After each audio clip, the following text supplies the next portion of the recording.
In this episode of Gareth Jones on Speed, a slight change. There is no Gareth.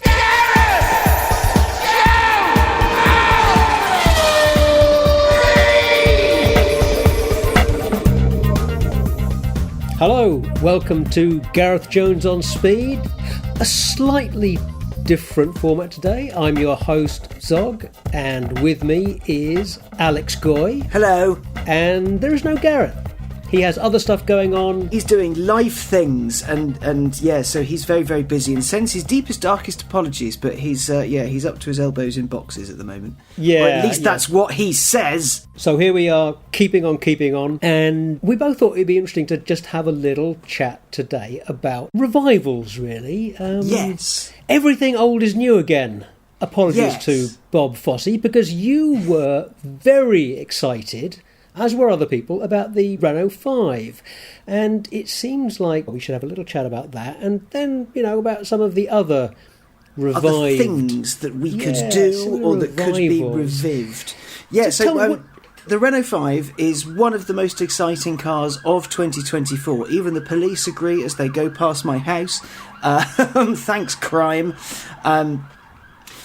Yeah, the Renault 5 is one of the most exciting cars of 2024. It was going to be one of the most exciting cars of 2024 when it was unveiled a couple of years ago, because it looks like the old Renault 5, but it's electric and it's got sort of modern bits on it. It was unveiled at the Geneva Motor Show, which is going on right now, and is, the less you look at the coverage of it, the better, because it just looks sad, frankly. It does, yeah. It looks really sad, a shadow of its former self. But they reckon in Europe it's going to be 25,000 Europes to start with. Whether or not we get it for that cheap, I don't really know. But it's going to come with two batteries, one a 40 kilowatt hour pack, one a 52 kilowatt hour pack. It's about 1,400 kilos-ish at its lightest. Yeah, there are two engine options. Yeah, there's two engine options. I'm just looking for them now. 3 motor outputs: 94 horse, 121 or 148. 0-62 in less than 8 seconds. They say the lowest range it'll get is 186, but it could do 250. So they say, and depending on what you get, it'll have a 100 kilowatt hour fast charge, which isn't too bad. It's not the best, but it's also not the worst. I've had slower charging cars. It's kind of sitting firmly in that if you need one car, this can do everything quite well camp. I mean, it's not going to be a massive long distance cruiser unless you've got loads of time on your hands and fast charge everywhere. But if you have it just to potter around town in and do your commute in and then plug it in at home and occasionally need to nip up to see your mum 100 miles away, it can do it and it won't complain about it too much. It's like a good, sensible, small car. And, I mean, the first thing that struck me about it really was how close it was to the original concept. Very often we see a really interesting, elegant, good-looking, intriguing concept from a manufacturer. And then a couple of years later, when we see the real thing, the production version, it's close, but it's a little disappointing.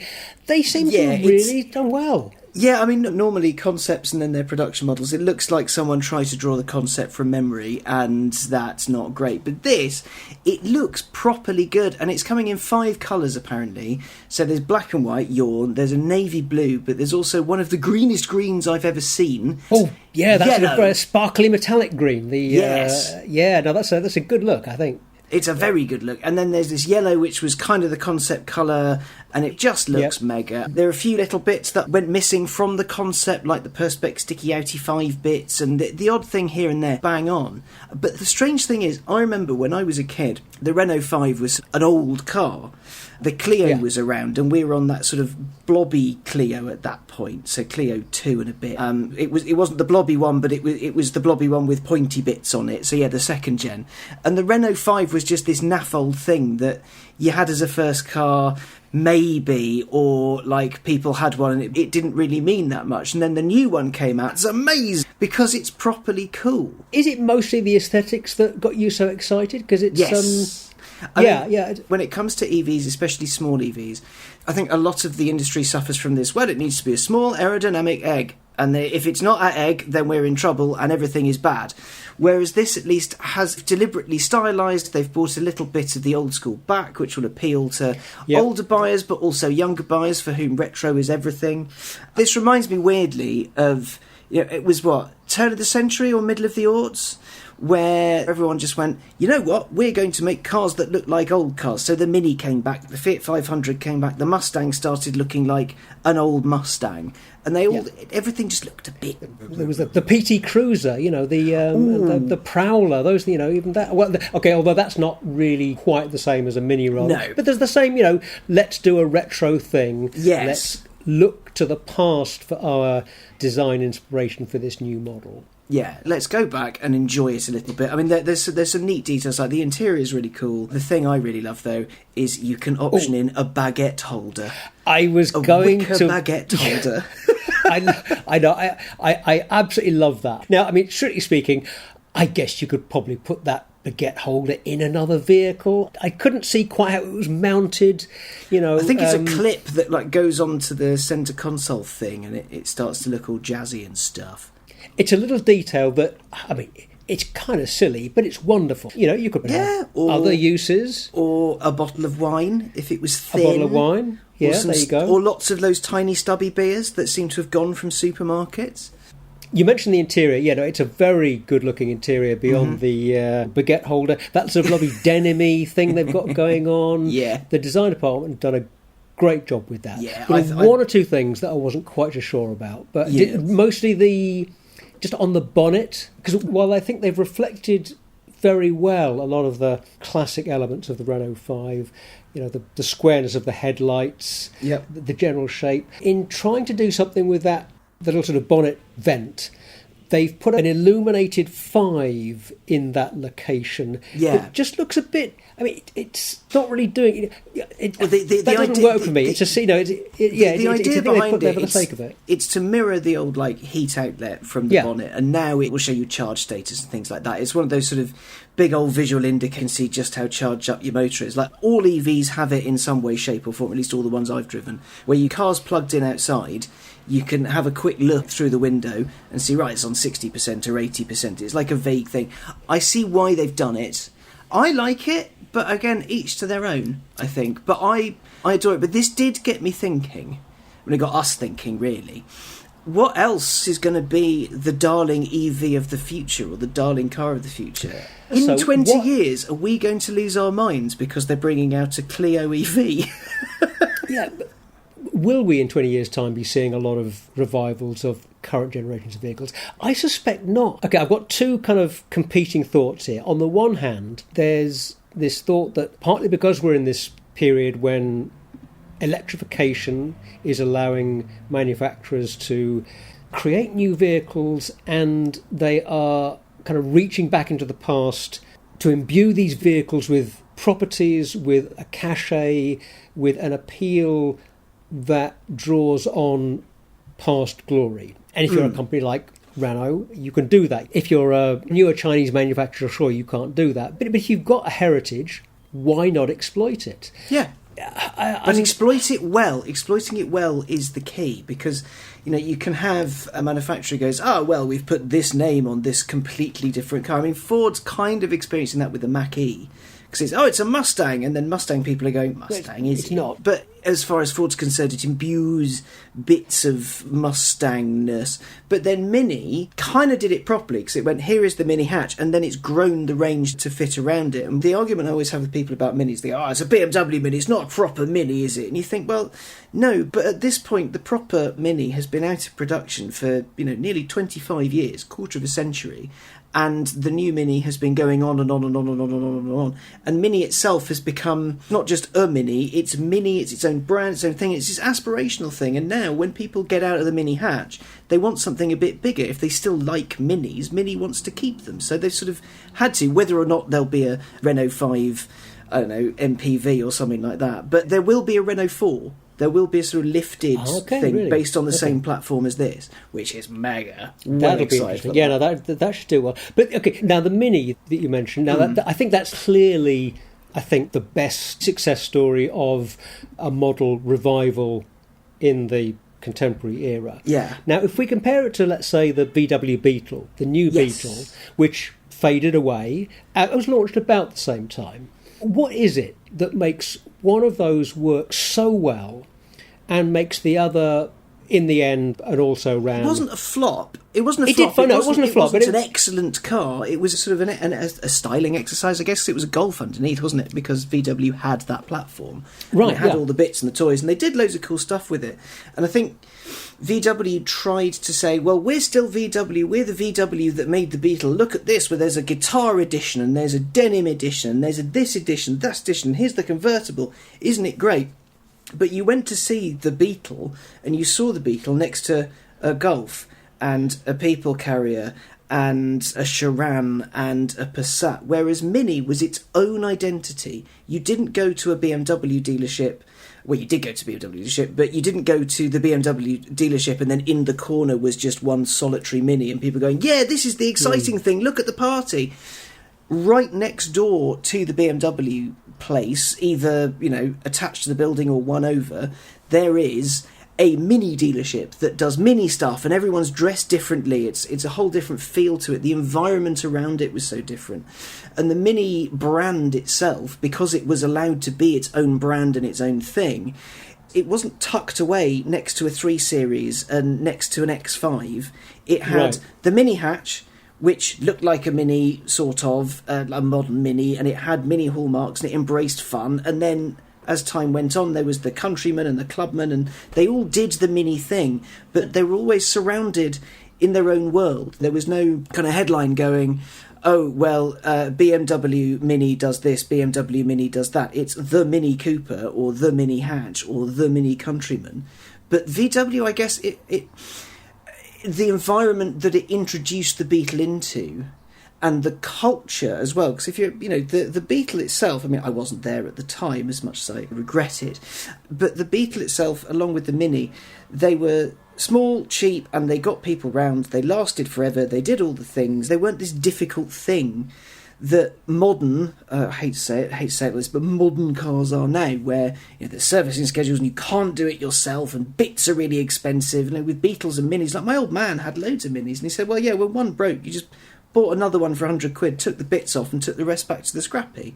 That's what you did. Whereas you couldn't really do that. You take your Beetle into a VW dealership and there's a man in a shirt and a tie and he's very efficient and everything's very, very VW-y.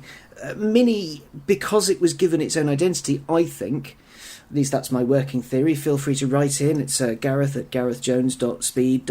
Whatever. Complain to him. But I think... it's because it was allowed to be its own thing rather than a kind of nod to the past in an otherwise modern and quite dowdy environment. The new Mini was also designed really from scratch as a new vehicle, rather than being, as you say, based on the Golf. Yeah, it wasn't a Golf. VW didn't have it. Did that have its own front drive. Did that hamper the Beetle? It's based on that other thing over there, and maybe I want that other thing over there that's kind of more genuine expression of that thing. It's based on that thing over there, car and it's less practical because the roof line's silly, so there's less space. Yeah. And it's got a. Didn't it come with a little vase that you could have on the dash? Like, oh, isn't that sweet? Yeah, but it's got the same switches from the Golf over there, and it's a bit odd, but. To kind of bring it back to Renault, that does make me wonder, because Renault at the moment, what's its lineup? It's got the Clio, got the Megane E-Tech, which is a Megane, but electric. You've got the Arcana sort of SUV coupe. There's another SUV coming. There's a Scenic, which is an SUV, I think. It's like everything's SUV shaped, apart from Clio, soon to be Renault 5 and Megane, but Megane's quite chunky because it's got a big old battery pack in it. The Zoe is going the way of the Dodo because the Renault 5 will do the Zoe's job. Yeah. So I wonder how hard Renault's going to commit to this bit, because, as I've said, VW didn't really commit to it. It just went, this is VW, here is a Golf, here is a Beetle, isn't one zany, ooh. Whereas Renault might have that problem to start with, at least. It goes, right, well, here's the Renault 5. Isn't it exciting and fun? And you can have it in green. And over there is an Arcana SUV, and you can have it in a sort of orangey colour, and isn't that sensible and very French and this and that and this and that and this and that. With the 4 coming up and whatever they choose to do with the 5 and the 4 and whether they're going to expand on that and whether this sort of retro futuristic design language is then going to become what Renault does and then that becomes cohesive, or will they try to do the VW thing and go, well, here's the fun one in the corner, have the fun one, isn't it great? So I'm curious. I'm curious to see what they do, because other than the fact that the 4's coming, I've heard nothing. So we look forward to a road test of the new 5. Mm-hmm. But let's just speculate a little bit. If you were to pick one other beloved old vehicle to revive in this way, what would your pick be? Because I have another French vehicle in mind that I wouldn't mind seeing an electric age interpretation of, which is the De Chevaux. You know, I think the old Citroën De Chevaux, that wonderfully basic, crude but effective and brilliant vehicle, you know, I would like to see kind of like an Ami but better. Well, yeah, I mean, you say that, but actually, a vehicle, I mean, something like the Ami, maybe that is the electric equivalent of the De Chevaux. Maybe that is what you do. Although the De Chevaux, you can get a family of 4 in, not the quite Ami, so easy in your Ami. Not going to happen. Just absolutely not going to happen. If Bugatti was to get into the pure EV game, let's have a revival of the Type 35. Well, you can kind of get one of those. The little car company does a Type 35, but it's £45,000. Yeah, and it's not really. Yeah, it'd be a lot of fun. 2 people in it, but you have to be very good friends. Very, very. So on a more practical note, what else could we revive from the last 20 or 30 years of motor history? I think would do really nicely as an EV? Go an on. Audi A2. Ooh. Lightweight, yeah, aero, practical. And if you remember how the A2 was, you know, it was quite tall anyway, so you can fit a nice little slab of batteries underneath it. And it would do quite neatly as, say, the tender to a Q8 or an RS6 or something like that. If you're a 2-car family where you need one that can do all the distance and does all the things, but one to, you know, do short commutes or school trips or whatever, that could work quite nicely, actually. Does Audi benefit from the same kind of drawing on that heritage, or are they a marque whose appeal is kind of more to do with doing a contemporary engineering thing well? Maybe, you know, it's no, you're right there. Perhaps I just want my own electrified A2. Which is fine. Why should we stop you? I wonder whether you might have gone for an Aston was the one that came to mind. I mean, like some sort of, well, I mean, the next Vantage is a big old V8, and I'm going to, next time I see them, I'm going to ask the question of, can I have one? Well, other than can I have one, it's like, so where's all this electrification stuff happening? When's that appearing? I mean, Aston has the problem is that if it goes back to its past, it will just be accused of trying to be an old school Bond car. If they did it, it would look like one of those David Brown automotive speedbacks, which kind of looks like as though Playmobil had designed a DB5. Which is fine, because Playmobil's great, but it's not necessarily the best thing in the world. So perhaps not an Aston. What about a Lamborghini 4000 GT or 3500 GT? That would be cool. Ooh, that'd be and it's been a few years since the new Cinquecento, so you know, Italy needs to get back into the retro electric game. Yeah. I mean, the 500e Lamborghini, bring it on. Is a couple of years old. The Abarth 500e is it came out last year, I think, and I haven't seen any. So, but you know, something like that would be big, and then you can fit stuff in it. So maybe Lamborghini should be next to jump into the e-vehicle revival game. With that, I'm going to run away because you're about to talk about Formula One, and I don't know anything about it. Yes. Stevie has just popped up, and so we're going to do a little handover. We'll let you go, Alex. Lovely to see you again. Bye, friends. Chat. Bye. Bye. Gareth Jones on speed!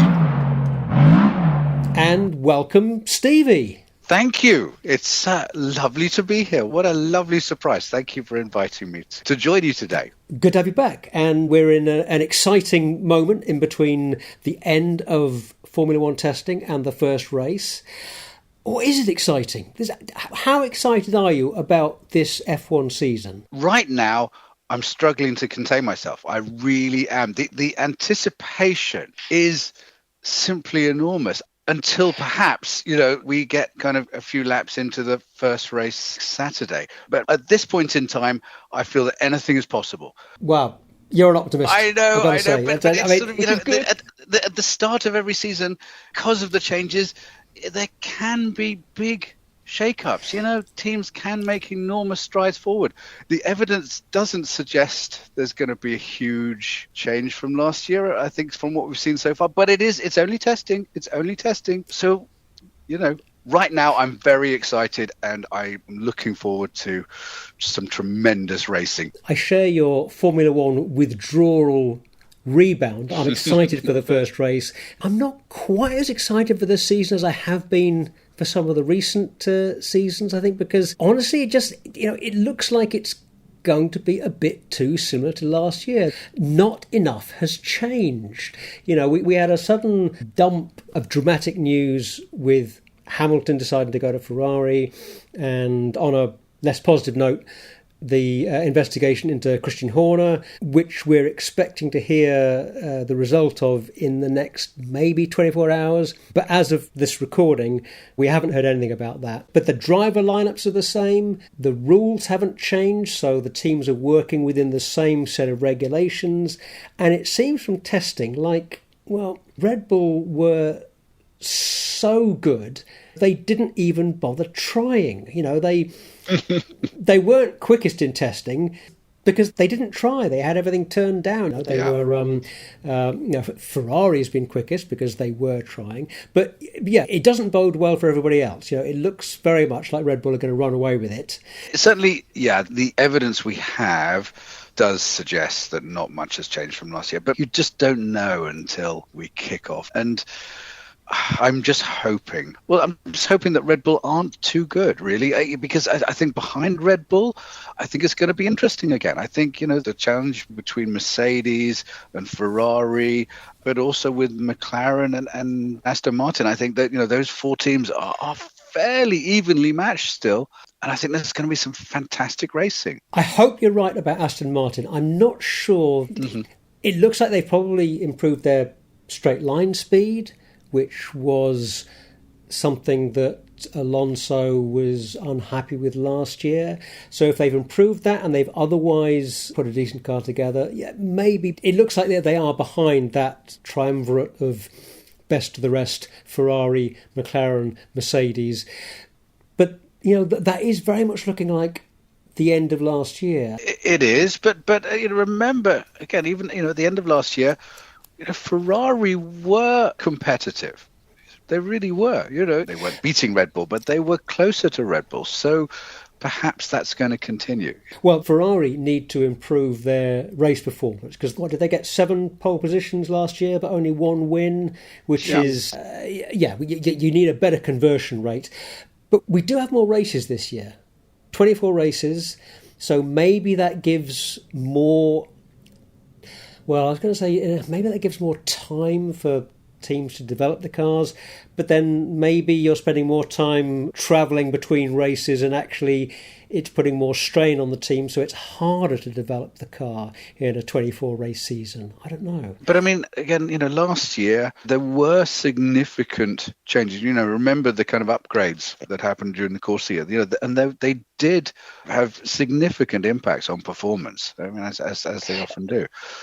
Sometimes not quite so positive. I mean, I remember, particularly for Aston Martin, who started so well. Yeah, they were so promising at the start. So promising. Yeah, they were fantastic. And that was very, very exciting to see Alonso really competing. But it was a shame that their upgrades were certainly not as effective as the other teams. Yeah. So give me 2 or 3 things that you would like to see happen this year. What would be your aspirations? I would like to see Red Bull winning fewer races than last year. That's, I think, my first and main aspiration, I guess. I would love to see Lewis competing at the front. I'm not so confident about that, and particularly given that he's leaving at the end of the season. I still can't work out how that's going to kind of pan out over the course of this season. Perhaps it'll make him more competitive and more determined to really be great in this last season. What else? I think Lando will be great. I'm excited to see Ricciardo in the RB. I think that's interesting, and certainly he was good to watch last week in testing. What are we calling that team? Cash, Visa, RB? I don't know what to call it. No, on the Lewis front, I think he's going to deliver 100%. I think he's going to be completely committed. Sure, towards the end of the season, he's bound to be shut out of conversations. He won't have the access to data that Russell has, but he will be committed, and Mercedes are going to want to give him a good car. So there's no reason why he shouldn't finish third again this year, I think. I'm saying third because, the Red Bull is going to be the quickest car. Sure, Perez is going to have another tough time racing against Max, but he's going to have the quickest car. He'll be second in the championship, I'm sure. Yes, no, I wouldn't bet against you. Ferrari, I'm so hoping that they're competitive. And again, last week in testing, they looked okay. They looked pretty good. Leclerc, I think, again, I hope he's going to step up a bit. I feel for Sainz. I with agree. the prospect of losing the seat at the end of the year, kind of that can't be so motivating for him. So I'd be surprised if he performs this year. But we'll see. These guys are professionals. They're paid a lot of money.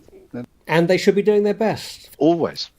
Okay, just to wrap up, if we look towards the back of the field, who's going to come in last this year? It's going to be Haas or Alpine. I don't think Alpine can beat Haas to that. For the wooden spoon trophy performance. I think Alpine, again, I think there is potential in that car.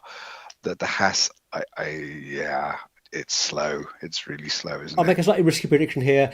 Haas, how can I possibly... This is no... Haas to beat Alpine. Wow. Magnussen was sounding a little bit confident. The Alpine didn't look very sorted in testing. Seems a bit on the heavy side. Because we cannot make interesting predictions about the front. You're going to make it at the back. So I'm going to say Alpine will be the big losers this year. Haas will be barely adequate in 9th. But this Saturday we get to find out how good our guesswork is. Stevie, thank you for joining us. Lovely to see you. Such a pleasure. I look forward to watching some F1 with you later this year. Can't wait. Goodbye from me. And goodbye from me. Goodbye. Bye. If you enjoyed this show, then please like and subscribe. For information on how to contact the show, see pictures, read song lyrics, follow us on social media, or to sponsor the podcast, go to garethjones.tv. Gareth Jones on Speed is made in London by Whizbang.